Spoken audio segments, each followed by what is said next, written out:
before school starts, or the TV time in the morning is a privilege, right? But what I'm talking about more is like throwing it out as a random, I'm taking away this privilege because you're throwing your food at mealtime. There's no connection there for the learning of the tiny child's brain. That's what I'm saying. So we don't want this to be the all-time everything solution, cookie cutter solution. That's what I'm saying. Yeah. Does that make sense? Which okay. It changes, exactly. When they're older, right. It's a leverage that we have when we're raising children. Right. You know, it's a big leverage. And I do recommend parents to use it, you know, because there's no other leverage, you know, with older kids. They stop caring.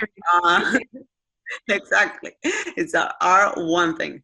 So integrating technology in our life of our children, you know, in terms of, okay, how do I do it? You know, try to think about the 4 W's, you know, when, you know, weekends, afternoons. I always recommend that there has to be days with no technology, like Shabbat, really. I think that's really wise for the brain of the child. Remember, there's always a passivity thing. There's passive there, you know, we know it's connected with, you know, addiction, you know, and the dopamine system. And we really want to make sure that that novelty aspect of technology is not always turned on, you know, because they want to seek it more and more and more. Okay. You know, you have to see it as sugar, and pretty much. Very similar to. And this reminds me of a question I see right here, which is what do we do when the tantrum of taking any device away is very loud and strong? Because it almost feels like that, like ripping them away from something that's so stimulating and novel. Yeah.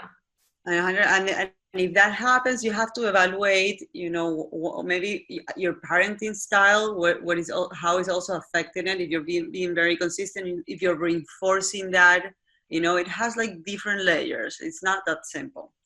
Then we have the where not to use technology, the meals. I have always meals. I know you don't like it, parents. Yes, but we have to try it. You know, bedtimes and playgrounds. If meals are very hard for you, for example, restaurants, you know, but restaurants is a big problem, you know, because we want to chill and relax, but in that way they can be in the screens. But also I think it's an opportunity for them to learn. So what I recommend when it comes to that is split it. You know, maybe if it's lunchtime, make them be part of the meal. You know, maybe it's dinner time and you have to take them and it's really adult time, you can explain it. You know, This is adult time, you know, so it's okay for you to be on the screen. So I allow for some flexibility, or maybe start the meal, they being engaged, and then the dessert, they can have the screen time, you know, and you can have more of the adult time. And I think, but always try to train them for that.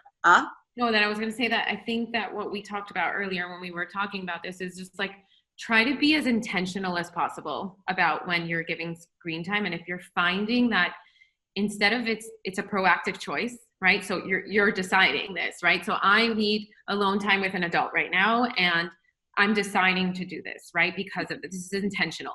If you're finding that it's always a reactive, like, oh my God, oh my God, I can't handle my child. Oh my God, you know, they can't handle themselves. If it's always reactive, then we need to really, you need to evaluate more what's going on. Why is this my default all of the time? Well, if that's the case, you need to call Evan. Yeah. She will help with that, okay? And then when it comes to what to use, okay, it's again having those developmental stones in your mind.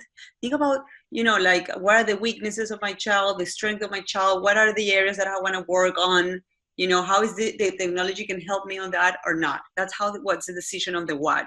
And then the why to use technology is what Evelyn was saying, which is pretty much we want technology to be used mindfully for you and your child, everybody in the house. You know, it's part of the process. What is mindless? Usually mindless is when we are using it to regulate our emotions, we use it for sleep, we use it for eating, you know, for boredom. What is mindful use of technology? When we actually teach our children, this is actually a tool. It's a learning tool. It's fine to relax and chill. Yes, we are all chilling and relaxing, and it's great. We can use it for that. There's nothing wrong with it.